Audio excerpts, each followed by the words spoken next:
Not only are we culturally aligned, but as we work to build our team, we are committed to our client, our brand partner's success, and you'll love our team. You're not alone. Because this is an unmet need in a new category, we overinvest and we don't charge a nickel for our team, but they will be hand in hand to help our clients get up and running. And that's maybe a relationship we could build where we extend to your team, because our business incentive is to provide value and an ROI that ultimately grows and expands your install base that we're supporting. And so everybody wins.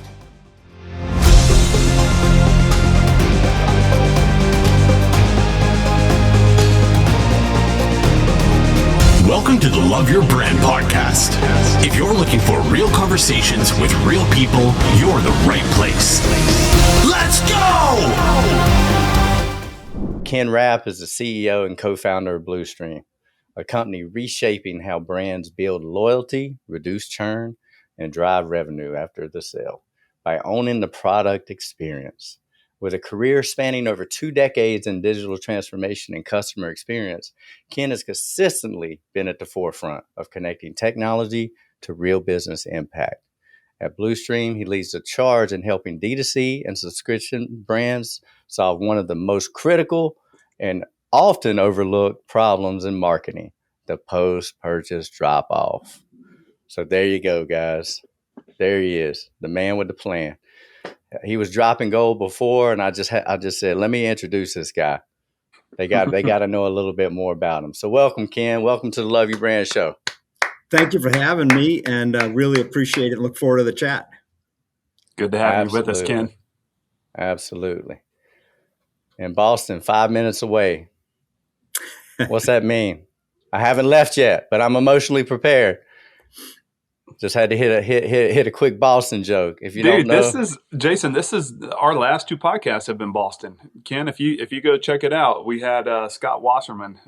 He was our most recent episode. He was Boston too. So back-to-back episodes of Boston.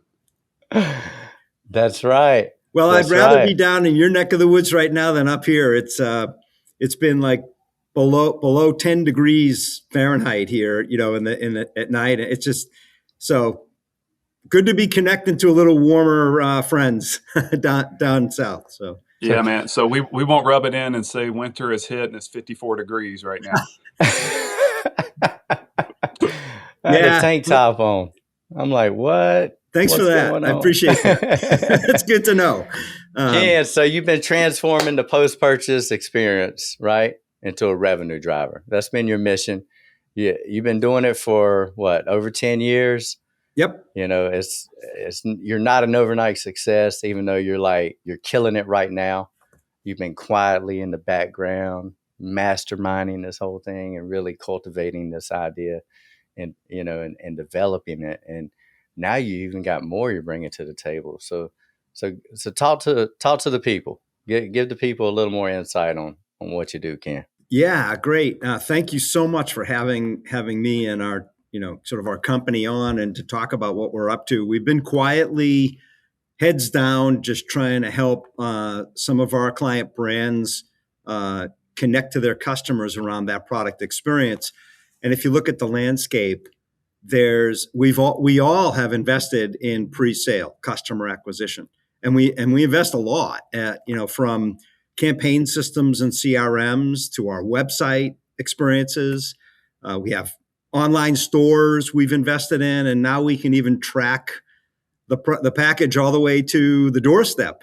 But it's from the doorstep to that unboxing. And if I'm a beginner and I've never had smoothies before, and I get that, I'm excited. I saw something that said I want to get some smoothies, and I put them on my front door. I get them on the front door. I bring them in the house, and the next thing I hear is usually, "Hey, will you leave us a review?"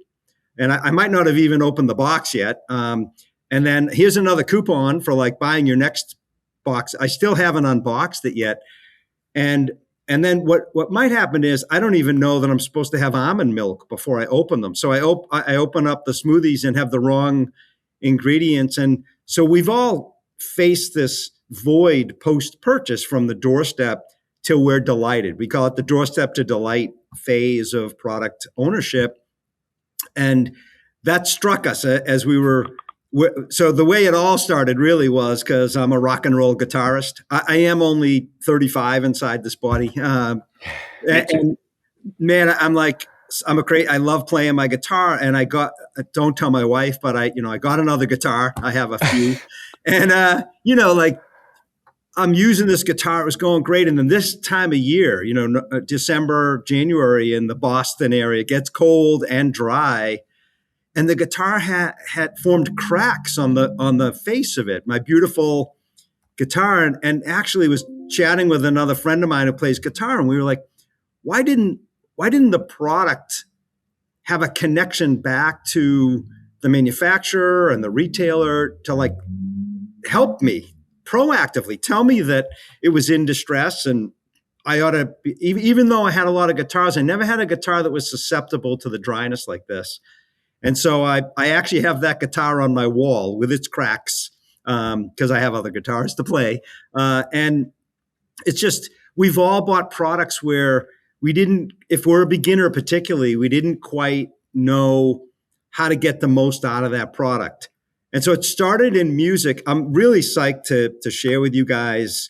We have tens of thousands of little souls who play school band and orchestra on our platform through their parents and the school systems across the country. And what happens, right? What happens is if you help extend that personal touch that you used to be able to do when you had maybe 50 customers and now you have 500 and you can't talk to them all, BluStream helps you amplify that connection. They stay with you. And so the retention and recurring revenue that happens as a result of keeping your consumers happy and using your products, we see a 30% reduction in churn, which just turns into revenue. It just turns into revenue. Not to mention how delighted your consumers are. The NPS scores and customer sat scores are super high. So, that's what we're up to. We're really on a mission to help brands connect to their customers around the product experiences. I love it. And I just keep hearing that you're helping brands, create, their legacy. You're helping the customers, talk about the brands. And that's what's most important is when the customers build your brand, right? So that extension that you're providing is huge. And the 30% is huge. Yeah. In dollars, it's crazy. Sorry. I'm sorry. I get excited. So what's been amazing as we've had our heads down and maybe been quiet about what we're doing is we've built a data lake that can tell you where consumers, the silent churn, where they get frustrated and where they fall out.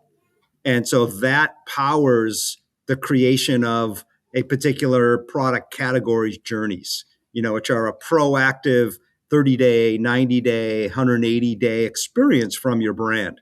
We know that if they don't have batteries when they open up the box, that's a problem. And you've now lost 38% of that customer base maybe doesn't go back. We know from the data that if you don't know why a consumer is actually buying supplements, they bought it from you. That's one thing. But the next layer of why is because they're trying to lose weight, or they're actually going to run a 10K, or do a Santa 5K, in a week.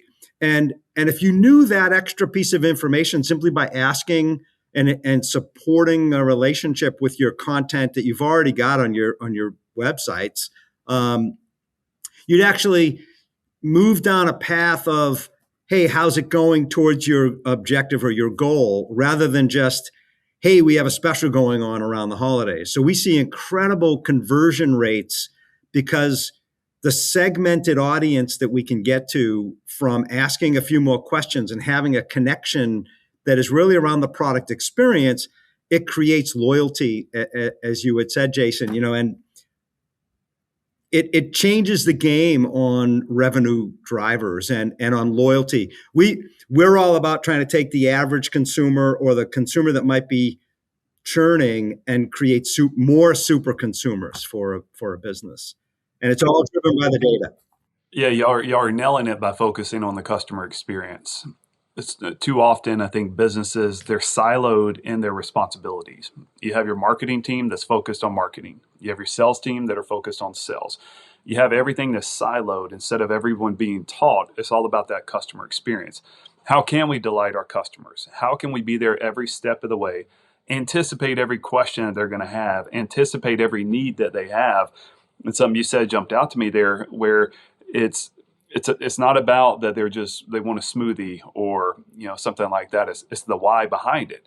It's those emotional elements behind it. My background, I worked with some big manufacturing type products, 3D printing, CNC, CAD CAM type stuff.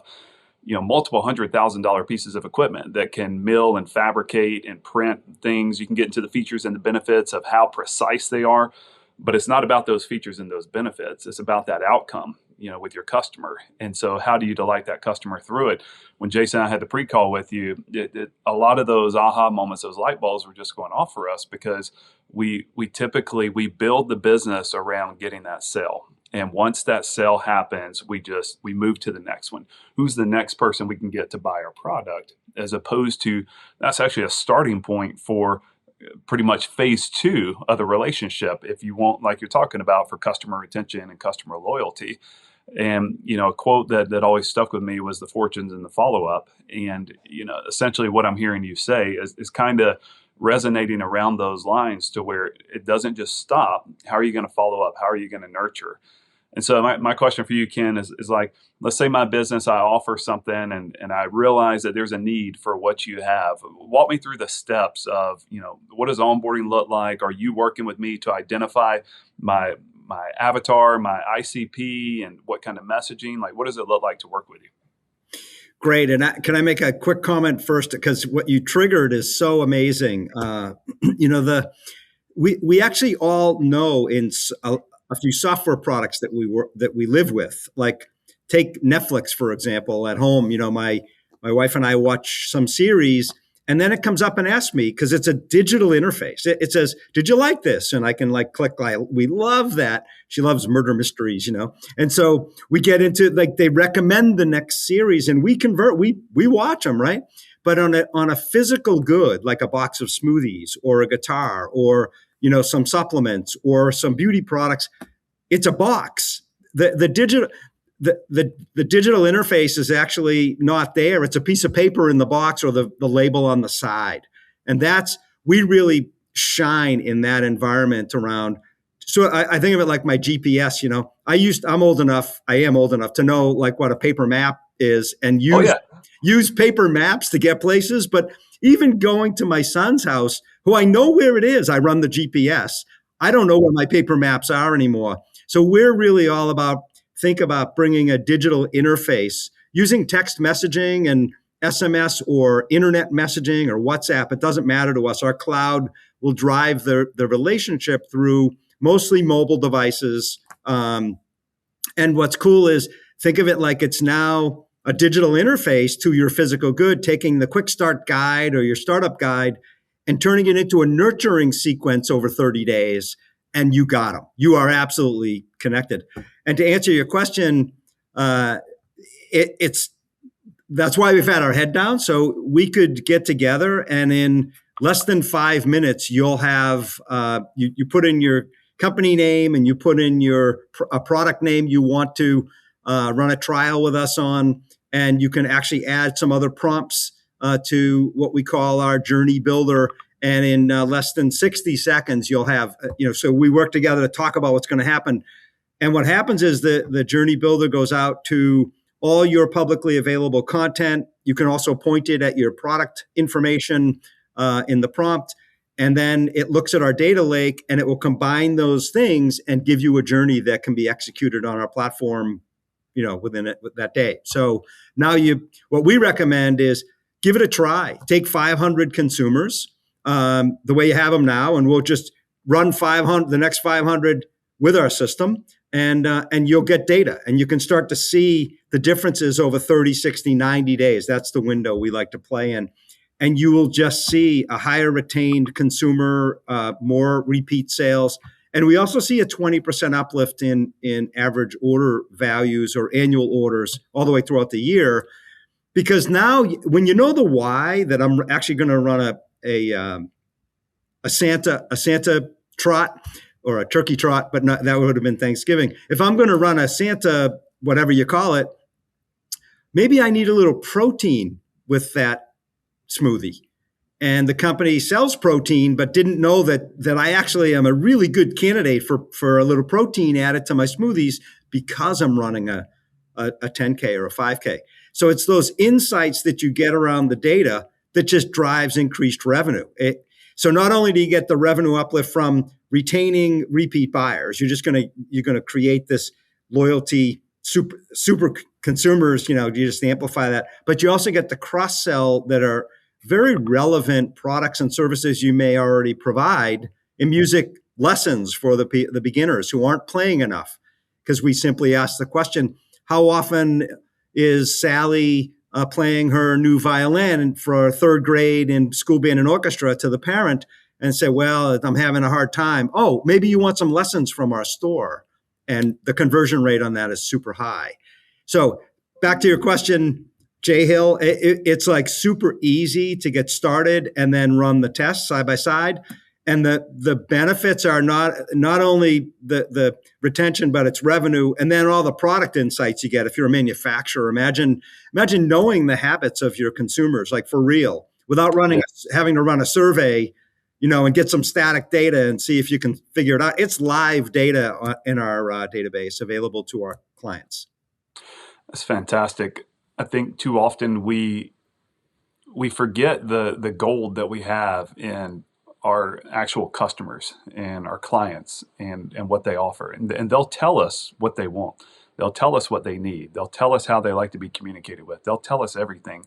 I work with so many teams where let's say as an agency, we're producing collateral or assets for a business, and we think we know what they need, or we think we know exactly how they want to be communicated with. So we're crafting something instead of asking them, instead of talking with them. And we had a podcast guest on, Matthew Stafford. He runs a business, Build, Grow, Scale. And he said something extremely valuable. He would ask one question post-purchase that would increase revenue for brands, hand over fist. And the question was, somebody moved forward, they'd hit purchase, and they get one question. It said, what was one thing that almost prevented you from buying our product? And right after they purchased, they would provide that feedback. And let's say you got 100 people, 1,000 people, whatever, to write that. If you're seeing 80, 90% of people are saying the same thing, they just told you the hole in your boat that you're allowed to fix. And now you're working on that customer experience to where it's so much better. And so it allowed, the customers to say, hey, this is a part that you can improve. This is a part that matters to us. This is a part that you can fix. And you would see revenue, the chart. I mean, it went hand in hand together. And so it's like these are these little aha moments, Ken, that, everybody, we know these things at the end of the day. We're going to develop it. Hey, I'm going to nurture, I'm going to do this. But we get that sell and then we just neglect and we forget and we move on to the next one. Why do you think that is? Why do you think that we forget about the customer experience so easily? So that triggers two answers. First answer is to your question. I actually think I've been my whole career, as I said, I'm younger than I look, but my whole career has been in unmet needs. And I love to go out into the wild, and I've been lucky enough to work with teams. My very first job, I went in and we were in it was a scientific robotics company, and no one had ever done that before. And I heard the story of how they did it. They actually didn't have a product. They went out into the market and they talked to a bunch of scientists who said they were tired of moving liquids with their hands, and that was a hard job. And so they invented a little arm that could help them and became an assistant to the scientists. And I said, that's a cool thing. Like, you probably lower the risk of a business if you know your customer has a problem and you really know what the problem is.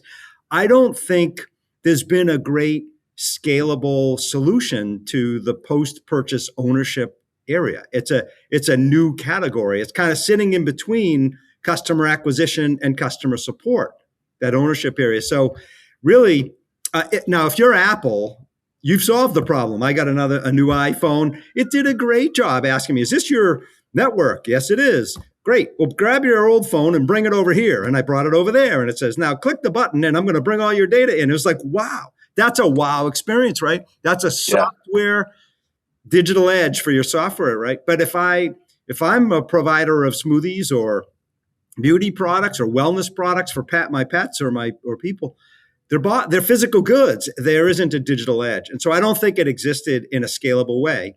And my second point you triggered was our pricing model. So to work with us, I mentioned earlier, is pretty fast. You can be up and running and try it. But our pricing model, I think, is very important to share. We actually only get paid a platform fee if you've got a connected, active consumer on the other end. If they're taking messages, they're responding to clicking on educational links. And if they clicked on a beginner link, then we know that they're a beginner, and that adjusts the personal next step they're going to get, right? But we charge on an active, connected consumer basis. So we're in it with you to make sure that the experiences your consumers are getting are excellent. Because if they're not, they fall off. Now you're not growing. And our business is growing because our clients' adoption of our technology is very scalable. We start with 500, I don't know, 100, 500, sometimes a few thousand consumer connections, and then validate the business ROI, and then it grows. And so I just wanted to share that we even thought through this business model. Is we want to be our incentives aligned with our clients, and that's important to us. Well, what's interesting, Ken, immediately when Jay Hizzy, when he mentioned that, I immediately think brand equity. And brand equity has been a tough sell since the year 2000. Back when Marty Neumeier created the brand gap, he originated the idea and said, hey, you got a freaking gap in your business. And there's a value to this gap. And that is learning your customer. That is following your customer all the way through the end. Habits, feedback, what they need, what they don't need, what they like. He created that, and everything after that has been kind of geared towards performance marketing, right? PM. That has been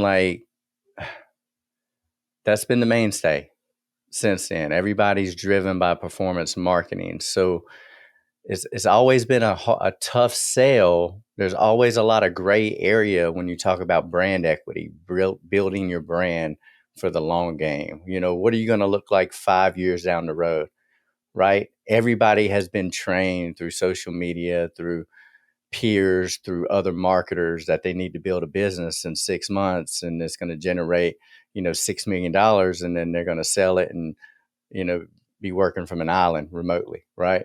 That's just not a realistic fact, right? It's like a small chance.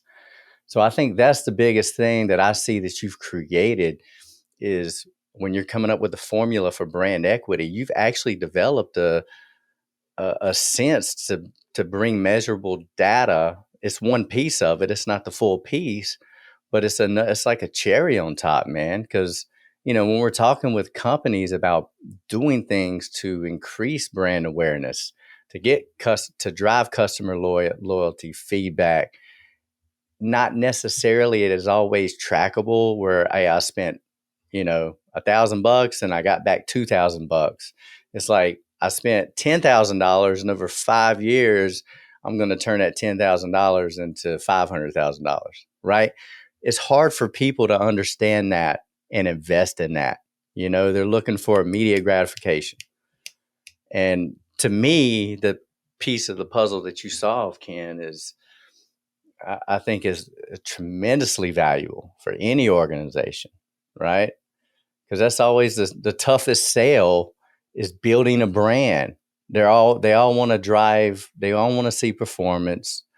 They all say, I want to spend $50,000 and I want, 200 back, right? Which I get it. That's business, right? You want to make educated business decisions, but at some point you got to be willing to invest in long-term compounding interest, in which I like to call brand equity. Well, people right? just don't understand. You're spot on, Jason. People don't understand that the brand is the foundation for your business. And, it said you never build your house on sinking sand, right? Build it on solid foundation, build it on rock.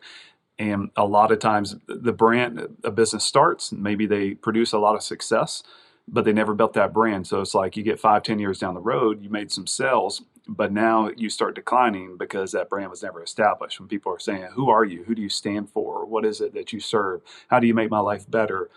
All these elements that they never spent that time. I don't know if y'all know the company Chewy. It makes like animal, dog food and stuff like that. This company is incredible. I'd seen a post that somebody put it on Twitter before it went to X, and I got it pulled up. Maybe I'll drop it on the screen. But this guy said, I contacted Chewy last week to see if I could return an unopened bag of my dog's food after he had died. And they gave me a full refund. They told me to donate the food to the shelter, and they had flowers delivered today with a gift note signed by the person that I talked to. And the thing is, after that, like that post went viral. Now, a lot of people think, the reason that it went viral, but it wasn't as obvious as it appeared. And like Chewy does great customer service, but and that does deserve praise. But the reason that this post went viral is because every other person that had experience with Chewy had the exact same experience. So when people saw that post, they started sharing it and replying it with their own experience. And so, you know how virality works with social media. You start commenting, you share it, that thing takes off. And so like with Chewy, I mean, what they do well is that I've heard they make 1,000 oil paintings of customers' pets per week and send those out as gifts. These are just gifts, not because they did anything, but that's just part of their process. And they regularly send out flowers when their pets die. And then they have a team of more than 2,500 trained customer service reps who always respond quickly and kindly. And so it's like, delighting one customer is really good. I think we all have that ability to do that. But when you delight all of your customers, they're going to shout and sing your praises from the rooftops. And that example with Chewy is like exactly what you can do. And Ken, like what you're doing, I mean, is just making me think of that because, I mean, you're focused on delighting the customer. You're focused on making my life easier. If I interact and I do business with something, because you're touching base. I recently got a new iPhone as well. And that process was so easy and seamless as opposed to the old antiquated ways in the past, plugging it in to the computer and all this. Did I back things up? And this was like, you just get your devices close to one another. And you said it was a wow experience. And the thing is, when it impacts us like that, you go out and become a brand ambassador. And you're just talking about, hey, do you like Apple iPhone? At the end of the day, I don't care what kind of phone I have, as long as it makes calls and can text and do these basics. But I'm going to start talking about that without even knowing I'm talking about it. Like, oh man, when I got that phone, it was so easy. And somebody's going to go buy that product just because of my experience. And so that I love what you're sharing because that's been left out. And we need to focus more on that. I love Absolutely. it. So a couple of points. I was at a meeting 2 months ago, and the CIO of Chewy was the keynote, and he told some stories, and he actually knew about someone in the audience who had lost their dog and had the painting and the flowers right there and hand delivered. And the point is, they really care. I mean, they really honestly care. This is in their DNA, and all of us do. But they have a group of people who are focused on how to make that happen. And to your earlier question, that's where we're on a mission to work with smaller clients and mid-sized clients who can actually want the same thing.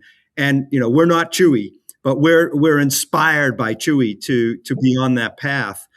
And there's a couple points that you raise. One is I actually am worried that e-commerce pre-sale has commoditized all of our wonderful brands, because I can go out there and type in any product I want, and I'll get 1,000 hits. If not, I tried it with some dog food and got 7 million hits. It was crazy.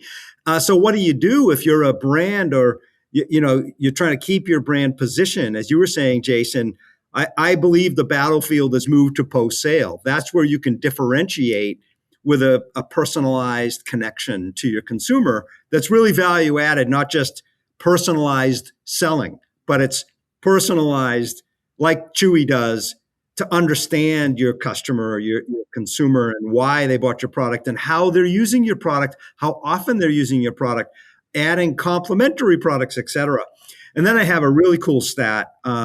So we in our in the first 30 days of ownership, we call it our activation phase, 30 days. And then after that, it's engagement, where we learn about product usage. But the first 30 days is doorstep to delight. And in that 30 days, we ask the consumer, and we have formulas here on how many messages to send before you do this or and then after, based on the data.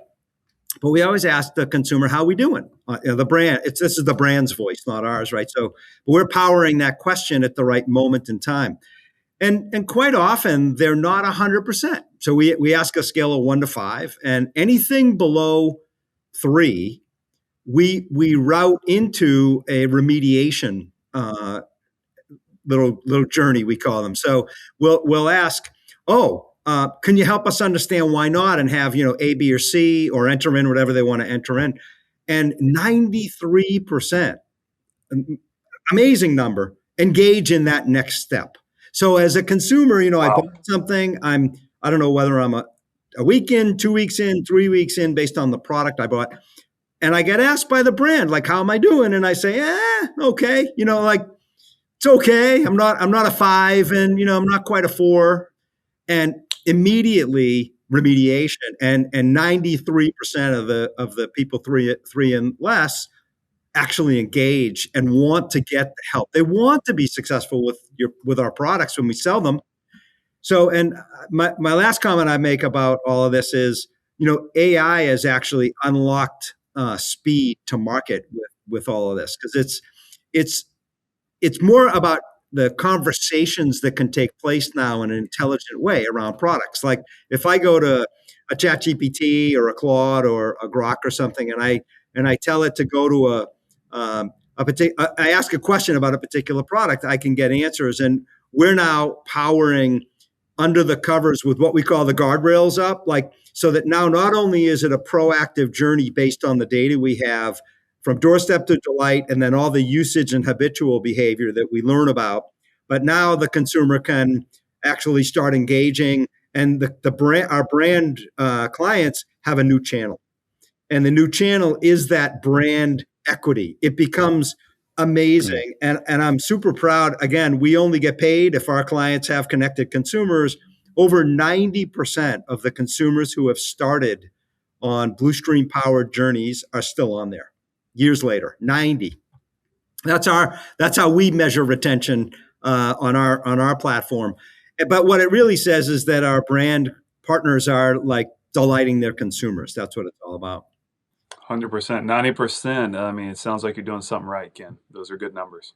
Yeah, I wish it was higher, but it's okay.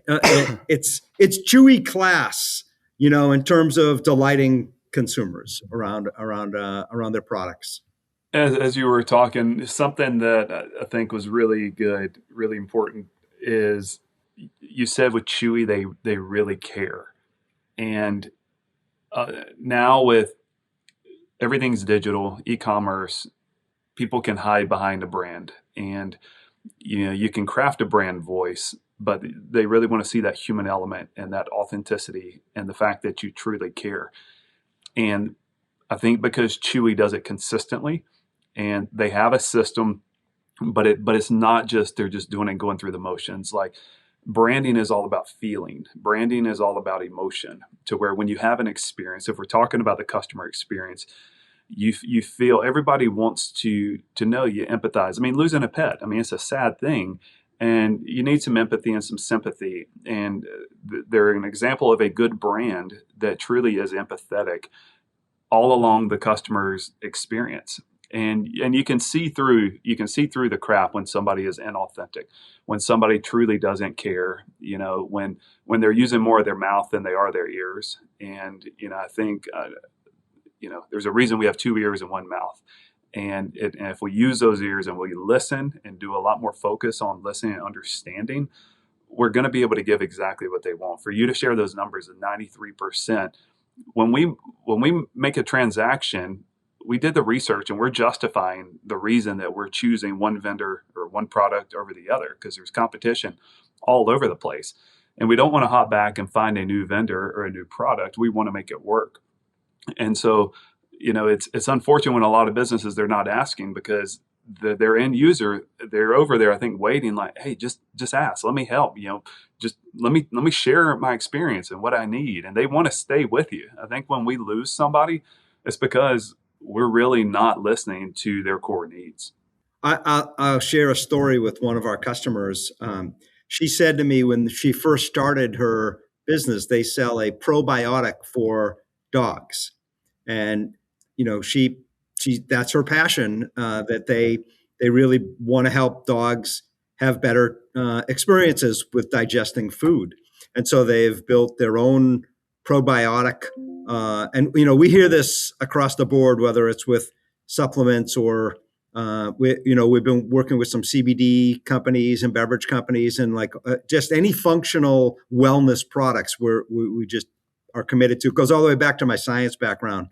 But she said to me, when I had 50 customers, I knew all their pets' names. I knew every dog's name. I knew that, Ken had a Springer Spaniel, and that Tyler had, a mix, and, it was 40 pounds. And I could personally help them understand how to best get the most out of my products, because the first time the dog eats the probiotic, it doesn't magically change. Like me getting hair loss shampoo, trying to grow my hair back. It doesn't happen that first day. It's a process. And she could walk her customers personally through that process when she was small. And so we got involved early. And, now she's in Whole Foods and PetSmart and has scaled, and we help them scale her voice, to the customer as she's grown. So to your point, I think that it's all about that personalized touch that we want. We actually just want you to ask if we're okay. And if we're not okay, ask us why not, and then fix it. And you build that loyalty. This is not a rocket science situation, because otherwise I wouldn't be able to be successful at it. Yeah, I think so often we're scared of the response we're going to get. I think of personal relationships. I think of marriage. I think it's healthy in a marriage to ask your spouse, how am I doing? How am I showing up? Do you feel loved by me? Do you feel valued by me? Do you feel all these things? And so often, we care about our spouse, we care about our friendships, but it's like, well, what if my wife says, I don't feel loved by you? Or what if my wife says, you're not pursuing me, or whatever it is? And so it's easier to avoid and just be like, well, instead of hearing her, say that I'm showing up, I'm sucking, I'm just not going to ask. And I think, human nature, maybe there's a little bit of that fear, to where I think for the most part, we all try our best, we do our best, but, we don't want to get hurt and we don't want to be rejected. And that's human nature. And so we just avoid it. We say, oh, we'll just sweep things under the rug and assume everything's good. And then before you know it, we lose a client. And it's like, what just happened? Where'd they go? I thought everything was good. But we didn't do anything. We didn't ask them anything. I guess that leads to, if I could ask you guys a question, we're an emerging growth company. We've been around, as you said, for over a decade in various forms, always committed to helping products become a channel, a bridge between a brand and their customer. Do you think that the market out there, all of our potential brands and clients would be interested in what we're talking about here? And we're just coming out from inside the garage. There's been a lot of lights flickering and a lot of noise in there. And we're lifting up the door now and we're about to come out into the street. How do you recommend that a company like ours really amplify our awareness out into the market? 100%. I think I'll start with what people do wrong. They go into the features and the benefits. And so I could Google or go into AI, these LLMs, and find companies that do what you do. And if I go this approach, I can look at what's the lowest price, how many number of contacts can I put in per month, and go to how many journeys, go into all the features and the benefits. And if I'm comparing for that perspective, I'm not doing the right research. But if you're outcome focused instead, so when you're talking to businesses that need this, they need to increase their customer experience. And what's the transformation like that's going to happen? Using, hey, before utilizing BluStream, you are XYZ. And then paint the picture of what after utilizing BluStream it is, and use that transformational language. And to where, whether it's revenue focused, to where, hey, you're leaving money on the table because you're stopping at the sale instead of starting at the sale, and get people's mindset to shift and to understand things from a perspective of outcome focus. When you speak that language, they want to do business with you. Otherwise, when you lead from an angle of price, features, benefits, things like that, I'm just going to search for something that feels right to me, versus when you're anticipating those questions I have before I have them. And I'll add on to that, Jay Hill, and put my business hat on. I went first because I want to give you a little time to think, Jason. Well, I don't think a lot anymore. That's a problem. But when I do, I put on my business hat, Ken. When I think about any SaaS operation, because that's what you are, right? You're a SaaS operation. The quickest way for visibility and to grow is to identify groups that will market for you and be your voice. So, for instance, Talon Alexander, right? Make it very easy. You should have a pipeline of outbound. We can talk about this later, but you should be identifying companies like us and allow us to easily utilize your service and market your service. Think about it. You get a couple 100,000 people like us marketing your service, saying the same thing because you're giving them guidelines, right? And let's call it a white label approach for companies like us is the number one way to grow. Now, you still have your operations, your salespeople reaching out direct to consumers, right? D2C. You still have that going, but you need to identify pipelines of companies that can leverage your resource to measure brand equity, right? That's a constant battle that we struggle with. If we could utilize your service and make it a part of our organization, then that gives us more strength, more data, more valuable resources. Any SaaS company, that's the number one way to increase visibility. The quickest, the most efficient, and to increase sales is utilizing partners. You see it with marketers, right? Every day they sell to other marketers because they need to leverage what you have. That would be my initial response, Ken. Visibility. And of course, content. Jay Hill brought up all the LLMs, large language models. You've got to have a holistic media library out there. Now you got to continue doing podcasts, videos. You mentioned this thing in February. You need long form content. You need to be on constant LinkedIn and a couple different outlets. It's not just, you used to be able to get away with just, hey, let's run meta ads. And that's our superpower. Yeah, you will have some outlets that will outperform others, but now you've got to be a little more holistic. You got to get on blogs. Why is BluStream better than blah, blah, blah, right? You've got to do certain things now with all the algorithm shifts and what's going on with the internet as a whole, and can, bring your authentic self. So when you partner with affiliate companies like us, that's what we do. You could be selective, just don't give it to every Tom, Dick, and Harry. I don't even know if you're allowed to say that anymore. I can't keep up with the trends. I might be aging myself. Amazing. Yeah. you know what I mean, Oh, yeah. right? It's like I went to your website. First thing I want to see is how can I bring this into my fold, and how can I translate this to my partners to show them how freaking valuable it is and why we need to use it, right? You've did nothing. We're selling. You spent no money. Just think of that. Think of the scaling opportunity. That's with most SaaS companies. If they can get that pipeline running, then their D2C is just like cherry on top, right? Because that comes with a lot more of expenses. You got to have sales reps, right? You got to have all that other jazz, and that drags in HR, and that's nightmares. And there's a lot of benefits to it. Now that's just me putting on my business hat. And I always say I'm a brander and marketer at heart, but at the truth of it, I'm a business strategist, right? It's just a natural progression of what branding, marketing, and sales has become. It's just truly business strategy. I'm so glad that we've met you guys, and I think I know we're live, and I asked the question on purpose because I think you're excellent, and look forward to working with you in the future to help emerging growth companies like ours who've been heads down building a platform and a technology that's robust and really brings the value.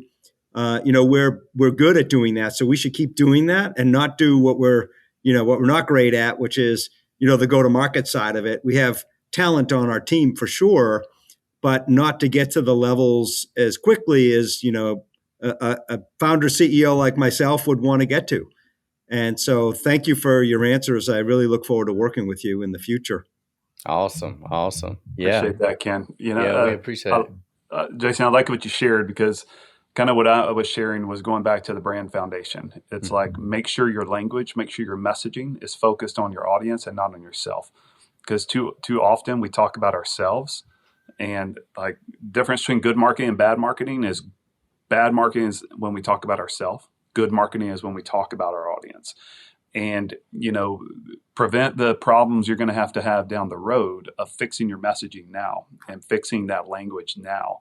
And then, like Jason's saying, then you use all these agencies or other people as an extension of your team to sell this product for you. And so you know the language, your product, you define that first, and then lean on people like us or all these other people to go sell it for you, because it's a natural conversation for us because somebody comes our way, they need more online visibility, they need, something, social media help, this and that. We have this in our back pocket to where we know, all right, what you need to integrate is, a post-sale process, nurture sequence, this and that. It doesn't matter if it comes from us or somebody else, a partner, because Jason always says we like to, we play well with others. And, there's plenty of fish in the sea to where, we can all share and we can all work together. And so with that, if there's a product we believe in, if there's a service that we believe in that's aligned with a company that has the same values that we do, we're all about those kind of partnerships. All ships rise with the tide. And with what you have to offer and what we do on the day-to-day basis, I see that as an all ships rise with the tide opportunity. Awesome. And you guys remind me that I have to say that not only are we culturally aligned, but as we work to build, our team, we are committed to our client, our brand partner's success, and you'll love our team. Like that, you're not alone. If you're when a new because this is an unmet need in a new category, we overinvest and we don't charge a nickel for our team, but they will be hand in hand to help our clients get up and running. And that's maybe a relationship we could build where we extend to your team, and because again, where our business incentive is to provide value and an ROI that ultimately grows and expands your install base that we're supporting. And so everybody wins. And so I'd rather invest we get so many amazing compliments to our onboarding team that we're the guides, that will help a company that doesn't have a lot of either bandwidth or the experience to move into some of this newer technology that's going on around us cautiously and responsibly. And yeah, so I'm super excited about the future here in working with you guys as well as with your client base. So that language you just shared, you said we are the guide. That's proper language, Ken. You are the guide, and it's all about our customers, and they're the hero of the story. And our job is to be the guide to help them with whatever their goals are. And the purpose of a guide, think of the people when we hire a consultant and we spend tens of thousands of dollars a month for somebody as our guide to help us with mindset, to help us with business strategy, to help us with all these elements, we have no problem spending a penny on somebody that we see the value in, and somebody that's already overcome the day, somebody that's already won, somebody already knows how to achieve success in whatever it is we're looking for. And so the fact that you use that language, that you're the guide, you understand it, and I feel like you don't just talk the talk, you walk the walk with that. And so I just want to compliment you on that. But as we finish up today, where can people that have listened and they see value in what you're offering, they want to hit you up or reach out for more information, website, social media, how can people follow along? Yeah, so I'll provide you guys with all the links to the BluStream resources, but I'm 100% available 24/7 at Ken at BluStream with no E, just blue, BLU stream.io, Ken at BluStream.io, and I'm happy to again start the advising or guidance and provide our experience is your experience. That's how we're going to grow. That, like you said earlier, the tide gets higher if we all just work together on real problems that have real results. I love it. Yeah, I love it.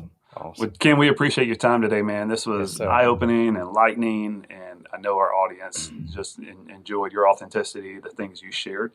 So everybody, in the show notes, have all the links to find Ken, email Ken, follow him on his website, social media.